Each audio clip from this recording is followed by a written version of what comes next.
مبارکہ آئی ہے یہ 3 رکوعوں پر مشتمل ہے اور اس میں بڑا ردم بہت تیز ہے، اور یہ ذہن میں رکھیے گا کہ یہ حضور کی بہت محبوب صورتوں میں سے ایک صورت ہے، اس لیے کہ آپ کا یہ رواج، آپ کا یہ معمول تھا کہ آپ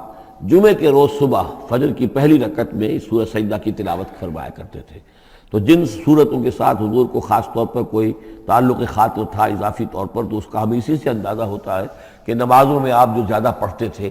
تو فجر کی نماز جمعے کے دن اس میں بالعموم آپ کا یہ معمول تھا کہ یہ سورہ سجدہ جو ہے پوری 3 رکوع پوری جو ہے وہ پہلی رکعت میں پڑھتے تھے، اور دوسری رکعت کے اندر سورۃ الدہر، یا پھر یہ کہ کبھی کبھی ایسا ہوتا تھا کہ پہلی صورت میں سورہ جمعہ اور دوسری میں سورہ منافقون، وہ 2 رکوعوں کی صورتیں ہیں، لیکن یہ جو ہے یہ صورت خاصی طویل ہے۔ الف لام میم تنزیل الکتاب لا ریب فیہ من رب العالمین، اس کتاب کا اتارا جانا ہے کہ جس میں کوئی شک نہیں، کوئی فریب نہیں، رب العالمین کی طرف سے ہے۔ ام یقولون افتراہ، کیا یہ کہتے ہیں کہ یہ محمد نے خود گھڑ لی ہے صلی اللہ علیہ وسلم، خود لکھ لی ہے؟ بل هو الحق من ربک، نہیں، یہ الحق ہے تیرے رب کی طرف سے۔ لتنذر قوما ما اتاہم من نذیر، تاکہ خبردار کر دیں آپ اے نبی اس قوم کو کہ جس کے پاس کوئی نبی پہلے نہیں آیا، کوئی خبردار کرنے والا نہیں آیا۔ حضرت اسماعیل سے لے کر اور حضرت محمد تک بڑے طویل عرصے تک کوئی نبی اس نسل میں نہیں آیا، اس قوم میں نہیں آیا۔ لعلہم یہتدون، آپ خبردار کریں انہیں شاید تاکہ وہ ہدایت پائیں، شاید کہ وہ ہدایت پائیں، تاکہ وہ ہدایت پائیں۔ اللہ الذی خلق السماوات والارض وما بینہما فی 6 ایام، اللہ وہ ہے کہ جس نے پیدا کیا آسمانوں کو اور زمین کو اور جو کچھ ان دونوں کے مابین ہے 6 دنوں میں۔ ثم استوى علی العرش، پھر وہ متمکن ہو گیا تخت حکومت پر، تخت پر۔ ما لکم من دونہ من ولی، نہیں ہے تمہارے لیے اس کے مقابلے میں من ولی ولا شفیع، یہاں دون کا لفظ جو ہے مقابلے میں، اس کے خلاف، یعنی جب کہ وہ پکڑے تمہیں سزا دینا چاہے تو اس کے اس فیصلے کے کوئی آڑے نہیں آ سکتا، نہ کوئی ولی اور نہ کوئی شفیع۔ افلا تتذکرون، تو کیا تم تذکر نہیں کرتے، سمجھتے نہیں ہو، عقل سے کام نہیں لیتے؟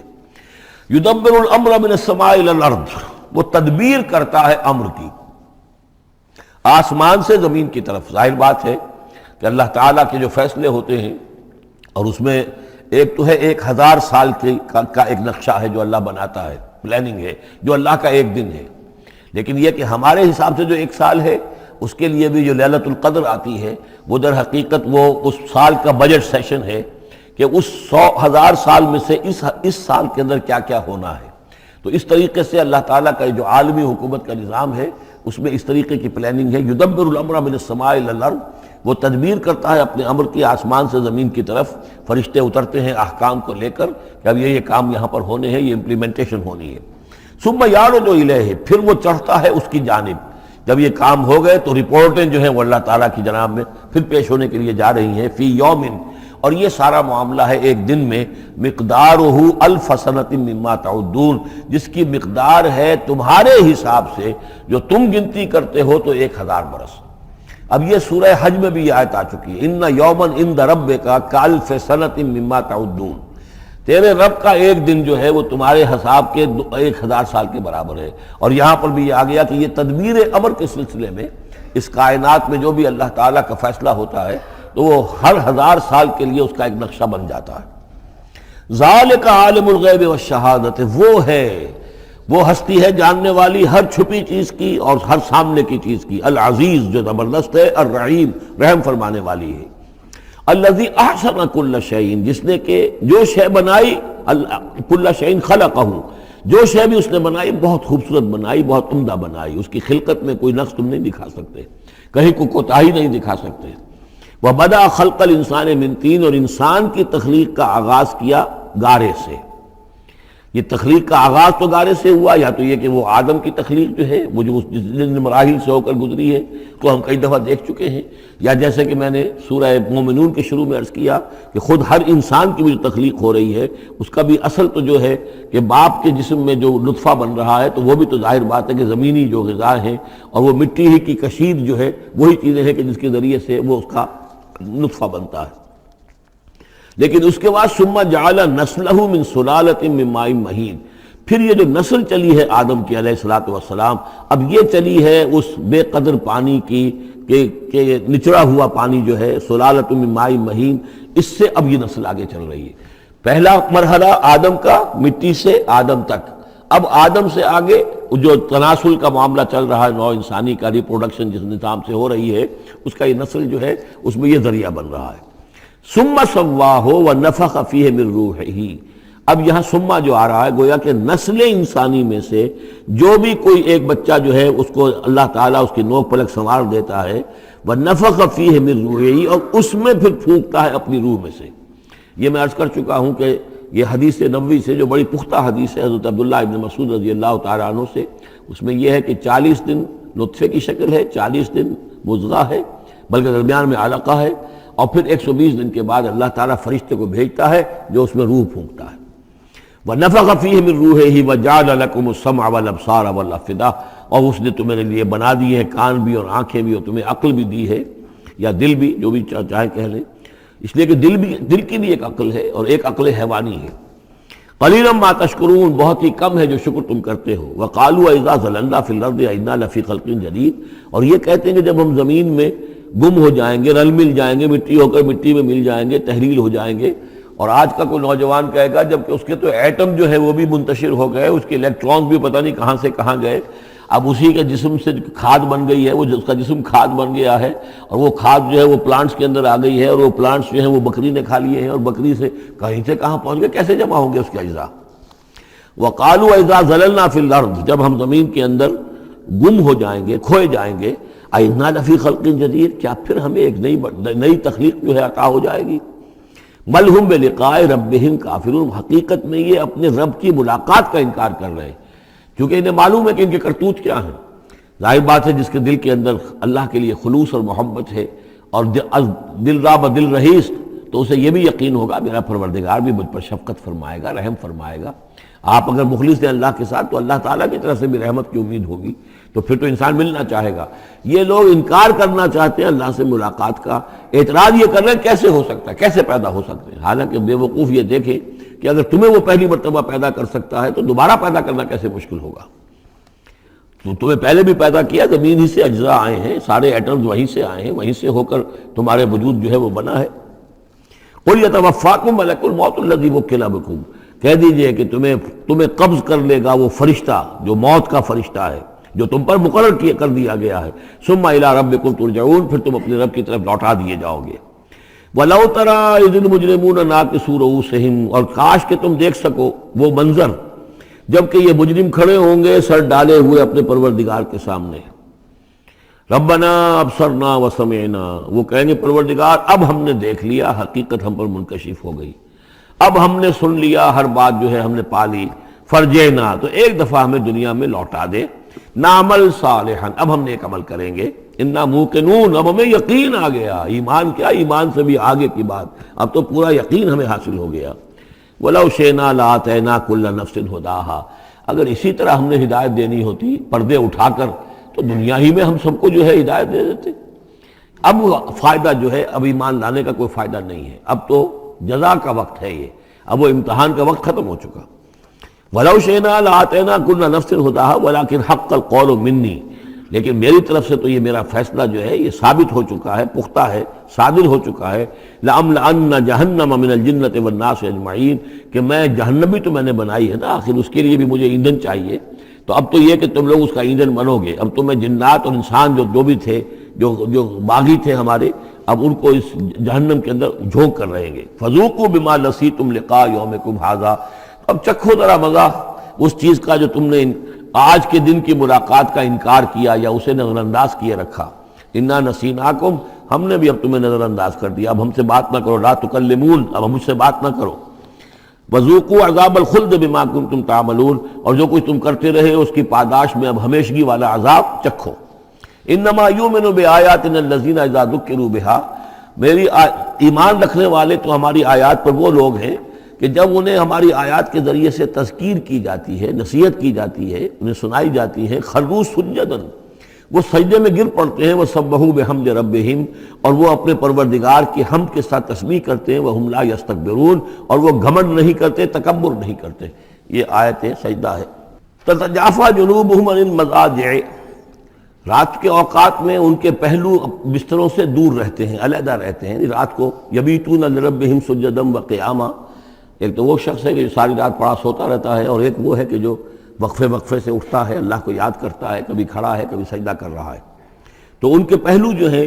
وہ ان کے بستروں سے علیحدہ رہتے ہیں۔ یدعون ربہم خوفا وطمعا، اپنے رب کو پکارتے رہتے ہیں، دعا کرتے رہتے ہیں اپنے رب سے، خوف کے ساتھ بھی اور طمع کے ساتھ بھی۔ انہیں امید بھی ہوتی ہے، لالچ بھی ہوتا ہے کہ اللہ تعالیٰ رحم فرمائے، مغفرت فرمائے، لیکن ڈر بھی رہتا ہے کہ کہیں ہماری پکڑ نہ ہو جائے۔ وَمِمَّا رَزَقْنَاهُمْ يُنْفِقُونَ، اور جو کچھ ہم نے انہیں دیا ہے اس میں سے پھر وہ خرچ کرتے ہیں ہماری رضا جوئی کے لیے۔ فَلَا تَعْلَمُ نَفْسٌ مَّا أُخْفِيَ لَهُم مِّن قُرَّةِ أَعْيُنٍ، تو کسی جان کو نہیں معلوم، کسی انسان کو نہیں معلوم کیا کچھ چھپایا گیا ہے ان کے لیے ان کی آنکھوں کی ٹھنڈک کے واسطے، یعنی جنت میں ہم نے کیا کچھ چھپایا ہوا ان کے لیے کوئی نہیں جانتا۔ فَلَا تَعْلَمُ نَفْسٌ، کوئی نہیں جانتا۔ اسی مضمون کو اصل میں حضور نے ادا کیا ہے کہ مَا لَا عَيْنٌ رَأَتْ وَلَا أُذُنٌ سَمِعَتْ وَمَا خَطَرَ عَلَىٰ قَلْبِ بَشَرٍ۔ باقی جو چیزیں بیان کی گئی ہیں ان کے بھی اصل حقیقت تو وہاں کھلے گی، لیکن پھر بھی یہ تو ابتدائی نزل ہے، پہلی مہمان نوازی ان چیزوں سے ہے جن کا کہ قرآن مجید میں ذکر ہے، جن کو کہ ہم سمجھ سکتے ہیں۔ اصل نعمتیں جو جنت کی ہیں وہ تو یہ فلا تعلم نفس، کوئی نہیں جانتا کیا کچھ چھپایا گیا ان کے لیے، اللہ تعالیٰ نے کیا کچھ تیار کر کے رکھا ہوا ہے ان کی آنکھوں کی ٹھنڈک کا سامان۔ جزاء بما کانوا یعملون، اور وہ بدلہ ہوگا ان کے اعمال کا۔ افمن کان مومنا کمن کان فاسقا، تو بھلا ایک شخص کہ جو مومن ہے کیا وہ ایسا ہو جائے گا جیسے فاسق ہو؟ کیا ان کا انجام برابر ہوگا؟ لا یستوون، نہیں وہ برابر نہیں ہو سکتے۔ اما الذین آمنوا وعملوا الصالحات، یقیناً وہ لوگ جو ایمان لائے اور جنہوں نے نیک عمل کیے، فلہم جنات المأویٰ، ان کے لیے تو وہ باغات ہیں جہاں ان کو ٹھکانہ دیا جائے گا۔ نزلا بما کانوا یعملون، اور یہ ہوگی ان کی ابتدائی مہمان نوازی۔ نزل عربی میں کہتے ہیں مہمان جیسے ہی آئے، نزیل اترا ہے وہ اپنی سواری سے، گھوڑے سے آیا ہے، اونٹ پر آیا ہے، آپ کے دروازے کے سامنے آ کر وہ اترا ہے، اونٹ کو بٹھایا ہے اس سے اترا ہے، یا آج کار سے اتر رہا ہے۔ تو اب یہ نزیل ہے اس وقت، اس نزیل کے لیے نزل فوری طور پر، موسم کے اعتبار سے ٹھنڈا ہے یا گرم ہے، آپ فوری طور پر لاتے ہیں، یہ نزل ہے۔ پھر وہ اب آپ کے پاس ٹھہر گیا ہے، آپ نے اس کے لیے کمرے کا بندوبست کیا ہے، وہ وہاں پر اس نے استراحت کی ہے، اب آپ نے اہتمام کے ساتھ اس کے لیے کھانا تیار کروایا، یہ ہے ضیافت، ضیف اب بنا ہے وہ۔ تو جیسے آیا ہے وہ نزیل ہے، اور جب گھر میں آپ کے ٹھہر گیا تو اب ضیف ہے، وہ پھر ضیافت ہوگی۔ تو وہ چیزیں جو ہیں ما لا عین رأت ولا اذن سمعت وما خطر علی قلب بشر، یہ اصل میں ضیافت خداوندی ہے، اور یہ نزل ہے جس کا ذکر قرآن مجید میں اس تفصیل سے آیا ہے۔ وَأَمَّا الَّذِينَ فَسَقُوا فَمَأْوَاهُمُ النَّارُ، اور جو لوگ سرکش تھے اور جنہوں نے نافرمانی کی تھی ان کا ٹھکانہ آگ ہے۔ كُلَّمَا أَرَادُوا أَن يَخْرُجُوا مِنْهَا، جب بھی وہ چاہیں گے کہ وہاں سے نکل بھاگیں، أُعِيدُوا فِيهَا، پھر انہیں اسی میں لوٹا دیا جائے گا۔ وَقِيلَ لَهُمْ ذُوقُوا عَذَابَ النَّارِ الَّذِي كُنتُمْ بِهِ تُكَذِّبُونَ، اور ان سے کہا جائے گا چکھو مزہ اس عذاب کا، آگ کے عذاب کا جس کو تم جھٹلاتے رہے تھے۔ وَلَنُذِيقَنَّهُم مِّنَ الْعَذَابِ الْأَدْنَىٰ دُونَ الْعَذَابِ الْأَكْبَرِ لَعَلَّهُمْ يَرْجِعُونَ۔ یہ ہے آیت نمبر 21 اس سورہ مبارکہ کی، اور آیت نمبر 41 تھی سورہ الروم کی۔ ظہر الفساد فی البر والبحر بما کسبت ایدی الناس لیذیقہم بعض الذی عملوا لعلہم یرجعون۔ ہم لوگوں کے کرتوتوں کے کچھ اعمال کی سزا دنیا میں دے دیتے ہیں، شاید کہ یہ جاگ جائیں، ہوش میں آ جائیں اور یہ لوٹ آئیں، پلٹ آئیں، توبہ کریں۔ یہاں فرمایا ہم لازماً انہیں چکھائیں گے مزہ چھوٹے عذاب کا، ادنا، عذاب الادنا، دون العذاب الاکبر، اس بڑے عذاب سے پہلے پہلے۔ لعلہم یرجعون، شاید کہ یہ جاگ جائیں، شاید کہ ہوش میں آ جائیں، شاید کہ لوٹ جائیں، شاید کہ توبہ کریں۔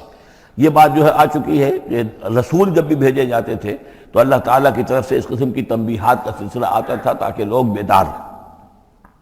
وَمَنْ أَظْلَمُ مِمَّنْ ذُكِّرَ بِآيَاتِ رَبِّهِ ثُمَّ أَعْرَضَ عَنْهَا، اس سے بڑھ کر ظالم کون ہوگا جس کو نصیحت کی گئی اب اس کے رب کی آیات کے حوالے سے پھر بھی اس نے اعراض کیا۔ یعنی ایک تو نصیحت کوئی کر رہا ہے، وہ اپنا جو فلسفہ بھگار رہا ہے یا کوئی اپنی عقل لڑا رہا ہے، اپنی منطق لڑا رہا ہے، ایک یہ کہ اللہ کی آیات کے ذریعے سے تذکیر کر رہا ہے، پھر بھی اس سے اعراض کرے۔ ثم اعرض عنها انا من المجرمین منتقمون، ایسے مجرموں سے تو ہم انتقام لے کر رہیں گے۔ وَلَقَدْ آتَيْنَا مُوسَى الْكِتَابَ فَلَا تَكُنْ فِي مِرْيَةٍ مِّن لِقَائِهِ، اور ہم نے موسیٰ کو کتاب دی تھی، اور یہ جملہ متردہ بیچ میں آیا ہے کہ اے نبی آپ بالکل شک میں نہ رہیے اس کی ملنے سے یا اس کی ملاقات کے۔ اس کا ایک ترجمہ یہ کیا گیا ہے کہ شب معراج میں حضرت موسیٰ سے بھی حضور کی ملاقات ہوئی تھی، تو اس کی طرف اشارہ ہے کہ آپ کی جو ملاقات ہوئی تھی وہ موسیٰ ہی سے ہوئی تھی، اس میں کوئی شک نہ کیجیے۔ لیکن زیادہ جو قرین قیاس ہے اور جو سیاق و سباق کے ساتھ مناسبت رکھتا ہے وہ یہ ہے، تو اے نبی آپ بالکل کوئی شک نہ رکھیں اس بات میں کہ جو کتاب موسیٰ کو دی گئی تھی وہ واقعتاً اللہ کی طرف سے تھی، کتاب کا ملنا اللہ کی طرف سے تھا، اور اس قرآن کا ملنا جو آپ کو ملی ہے یہ بھی اللہ کی طرف سے ہے۔ اور حضور سے خطاب کرتے ہوئے بھی در حقیقت یہاں پر روح سخن جو ہے وہ لوگوں سے ہے کہ تم کوئی شک نہ کرو کہ تورات اللہ نے ہی دی تھی حضرت موسیٰ کو، اور قرآن اللہ ہی نے دیا ہے محمد کو صلی اللہ علیہ وسلم۔ وَجَعَلْنَاهُ هُدًى لِّبَنِي اسرائیل، اور اس کو ہم نے ٹھہرایا تھا، بنا دیا تھا ہدایت، رہنمائی بنی اسرائیل کے لیے۔ وَجَعَلْنَا مِنْهُمْ أَئِمَّةً يَهْدُونَ بِأَمْرِنَا لَمَّا صَبَرُوا، اور ان میں سے پھر ہم نے ایسے امام اٹھائے، پیشوا اٹھائے، رہنما اٹھائے کہ جو لوگوں کو ہمارے حکم سے وہ ہدایت کرتے تھے، رہنمائی کرتے تھے، تورات کی تعلیم کرتے تھے، تورات سمجھاتے تھے، نیکی کا حکم دیتے تھے، امر بالمعروف و نہی منکر کرتے تھے، لما صبروا۔ لیکن یہ کام وہ کر سکتے تھے جب خود صبر کی روش اختیار کر لیں۔ اگر آدمی اپنی تمام توانائیاں اور قوتیں زیادہ سے زیادہ عیش، زیادہ سے زیادہ دولت جمع کرنے پر کرے گا تو وقت کہاں سے لائے گا ان کاموں کے لیے؟ اور اس کام کے لیے تو ظاہر بات ہے آپ کو بدی پر کسی کو روکنا ہے، ٹوکنا ہے، نہیں منکر کرنا ہے تو کوئی صبر بھی کرنا پڑے گا، کوئی مصیبت بھی آئے گی، کوئی تکلیف بھی آئے گی، کوئی آپ کو ستائے گا بھی، گالیاں دے گا، اور اگر حکومت کے خلاف آپ نے کوئی بات کہی ہے تو حکومت آپ کو سزا دے گی۔ لہذا صبر کے بغیر یہ کام نہیں ہوتے۔ وَجَعَلْنَا مِنْهُمْ أَئِمَّةً يَهْدُونَ بِأَمْرِنَا، اب ہر شخص کے ہم میں سے یہ خواہش پیدا ہونی چاہیے کہ اللہ تعالیٰ ہمیں بھی، اگر بنی اسرائیل میں سے اللہ تعالیٰ نے بہت سے لوگ ایسے اٹھا دیے جن کی یہ تعریف کی جا رہی ہے، جعلنا منہم ائمۃ یہدون بامرنا لما صبروا، اللہ تعالیٰ ہمیں توفیق دے کہ ہم بھی اس امت مسلمہ میں اسی کام کے کرنے والے بن جائیں، تاکہ لوگوں کو خیر کی طرف بلائیں، حق کی طرف دعوت دیں، لیکن اس کے لیے اپنے لیے صبر اختیار کرنا ضروری ہے۔ کم سے کم اپنا جو ہے اسٹینڈرڈ آف لیونگ رکھیں، تاکہ یہ کہ ہم اپنا وقت سپیئر کر سکیں، جس کو تبلیغی بھائی کہتے ہیں تفریغ الاوقات، اوقات فارغ نہیں کریں گے اپنے، سارا وقت تو لگا ہوا ہے آپ پیسہ کمانے میں، اس لیے کہ اس کے ایک خاص قسم کا معیار زندگی بنا لیا ہے، اور اس کو مینٹین کرنے کے لیے اب جتنا کچھ آپ کو چاہیے اب دن رات ایک کریں گے تو آپ اپنے اس معیار زندگی کو مینٹین کر سکتے ہیں۔ گویا کہ اب ہم اس معیار زندگی کو پوج رہے ہیں، ہمارے پاس اب وقت ہی نہیں ہے، صلاحیت کہاں لگائیں، کس وقت میں لگائیں، کیا کام کریں۔ لیکن صبر کی روش ہوگی اور پھر قرآن مجید کے ساتھ وہ تعلق ہوگا تو پھر انشاءاللہ تعالیٰ اللہ تعالیٰ نے انسان میں بڑی صلاحیتیں رکھی ہیں، بڑی قوتیں رکھی ہیں، مسجود ملائک بنایا ہے، اللہ کے کریشن کا کلائمیکس ہے یہ، تو اللہ تعالیٰ کی یوں سمجھیے کہ تخلیق کا نقطہ عروج ہے، تو اس کے اندر صلاحیتیں ہیں۔ آدمی ارادہ کر لے، ہمت کرے، فیصلہ کر لے تو پھر یہ کہ اللہ تعالیٰ جو ہے اس کے لیے راستے کھول دیتا ہے۔ وَجَعَلْنَا مِنْهُمْ أَئِمَّةً يَهْدُونَ بِأَمْرِنَا لَمَّا صَبَرُوا وَكَانُوا بِآيَاتِنَا يُوقِنُونَ، ایک تو یہ کہ صبر کریں اور ہماری آیات کے اوپر پورا یقین ہو۔ إِنَّ رَبَّكَ هُوَ يَفْصِلُ بَيْنَهُمْ يَوْمَ الْقِيَامَةِ فِيمَا كَانُوا فِيهِ يَخْتَلِفُونَ، یقیناً آپ کا رب فیصلہ کرے گا ان کے مابین قیامت کے دن ان تمام چیزوں میں جن میں یہ اختلاف کر رہے تھے۔ أَوَلَمْ يَهْدِ لَهُمْ كَمَا أَهْلَكْنَا مِنْ قَبْلِهِمْ مِنَ الْقُرُونِ يَمْشُونَ فِي مَسَاكِنِهِمْ، کیا ان کے لیے یہ بات کافی نہیں ہوئی، ان کی رہنمائی کے لیے، ان کو سبق دکھانے کے لیے کہ ان سے پہلے ہم نے کتنی ہی بستیوں کو اور کتنی ہی نسلوں کو جو ہے ہلاک کیا ہے، کہ وہ جو پھرتے تھے اپنی انہی مساکن میں، اپنے شہروں میں، اور ایک مفہوم یہ کہ جن میں اب یہ پھر رہے ہیں، یہ جاتے ہیں اور سمود کی بستیوں کے پاس سے گزرتے ہیں۔ خبر آئی ہے کہ کوئی برطانوی سیاست جو ہے وہ محققین، انہوں نے وہ ڈیڈ سی میں اس کے ساحل کے ساتھ ہی اور پانی کے نیچے وہ آثار موجود ہیں اس شہر کے کہ جس کی طرف حضرت لوط علیہ السلام کو بھیجا گیا تھا۔ تو خبر میں یہ ہے کہ قرآن اور تورات کی جو بات ہے اس کی تصدیق ہو گئی ہے، لیکن وہ بستی جو ہے میرا بھی گمان یہی تھا کہ وہ جو ہے اصل میں سمندر کے اندر آ چکی ہے، اور شاید اسی لیے ڈیڈ سی اس کا نام ہو کہ پورے شہر جو ہیں بڑے ہوئے وہ اس کے اندر دھنس گئے ہیں، اور گویا کہ سب کے سب اسی کے اندر جو ہے ان کی قبر بن گئی ہے، وہ پانی کی قبر کے اندر وہ دفن ہوئے ہیں۔ بہرحال یہ تمام چیزیں جو ہیں تم پھرتے ہو، آتے ہو، جاتے ہو، انہی لوگوں کے مساکن کے اندر تم پھر رہے ہو۔ ان فی ذلک لآیات فلا یسمعون، اس میں یقیناً نشانیاں ہیں، تو کیا تم عقل سے کام نہیں لیتے، سنتے نہیں ہو؟ اولم یروا انا نسوق الماء الی الارض الجرز، کیا انہوں نے دیکھا نہیں کہ ہم پانی کو ہانک کر لے جاتے ہیں ایک ایسی زمین کی طرف جو چٹیل پڑی ہے، بے آب و گیا ہے۔ فنخرج به زرعا تاکل منه انعامهم وانفسهم، پھر ہم اس کے ذریعے سے اس پانی میں کھیتی اگا دیتے ہیں کہ جس میں سے کھاتے ہیں ان کے مویشی بھی اور خود یہ بھی۔ افلا یبصرون، تو کیا یہ دیکھتے نہیں ہیں؟ وَيَقُولُونَ مَتَىٰ هَٰذَا الْفَتْحُ إِن كُنتُمْ صَادِقِينَ، اور وہ یہ کہتے ہیں کب ہوگا یہ فیصلہ، اگر تم سچے ہو تو بتاؤ اے مسلمانوں، یہ قیامت یا عذاب یہ کب آئے گا؟ قُلْ يَوْمَ الْفَتْحِ لَا يَنفَعُ الَّذِينَ كَفَرُوا إِيمَانُهُمْ، کہہ دیجئے وہ جو فیصلے کا دن ہوگا پھر اس دن کافروں کا ایمان لانا ان کے لیے ہرگز مفید نہیں ہوگا۔ ایمان لانا غیب میں اب، جبکہ وہ حقائق جو ہیں وہ غیب کے پردے میں چھپے ہوئے ہیں، تب وہ مفید، لیکن جب فیصلہ ہو جائے گا اور جب تمام حقائق جو ہیں وہ نگاہوں کے سامنے آ جائیں گے، یوم الفتح لا ينفع الذین کفروا ایمانہم ولا هم ينظرون، اور پھر انہیں کوئی مہلت نہیں ملے گی کہ اب وہ کوئی توبہ کر لیں یا کوئی اپنی اصلاح کر لیں۔ فاعرض عنہم، تو اے نبی آپ ان سے اعراض فرمائیے، ان سے درگزر کیجئے، ان کی باتوں پر زیادہ نہ جائیے۔ منتظر انہم منتظرون، آپ بھی انتظار کیجئے اور یہ بھی انتظار کر رہے ہیں۔